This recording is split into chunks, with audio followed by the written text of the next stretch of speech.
வாசப்படி அப்படின்னு சொல்லுது வழக்கம். நம்ம எல்லார் வீட்லேயும் வாசப்படி இருக்கிற மாதிரியே ஒவ்வொரு வீட்டுக்கும் ஒரு பொதுவான வழக்கம் இருக்கிறத பார்க்கலாம். நீங்கள் என்னன்னா, டிவி கார்த்தால எழுந்தா ராத்திரி படுக்க போகிற வரைக்கும் டிவி போயின்னு இருக்கும். அந்த டிவியை ஆஃப் பண்ணது கிடையாது. சப்போஸ் ஆஃப் பண்ணிட்டா அந்த ரிமோட் வைக்கிறதுக்கு ஒரு பர்டிகுலர் இடம்னு இருக்கவே இருக்காது.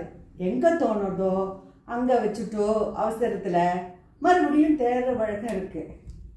எங்கள் வீட்டில் நாங்கள் இந்த மாதிரி செஞ்சு வச்சுருக்கோம்.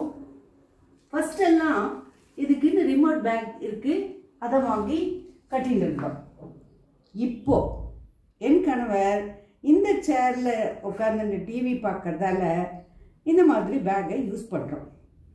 இந்த பேக் யூஸ் பண்ணுறதுல நிறைய பெனிஃபிட்ஸ் இருக்குது.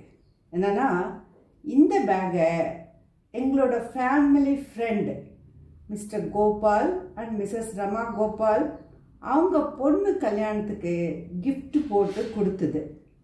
இந்த பேக் பார்க்கச்செல்லாம் மானசா கல்யாணத்துக்கு போனது அன்னைக்கு எப்படி மகிழ்ச்சியான இருந்த நாளெல்லாம் ஞாபகம் வரும். ரெண்டாவது, டிவி ரிமோட் பத்திரமா இதுக்குள்ளே உட்கார்ந்துட்டுருக்கோம்.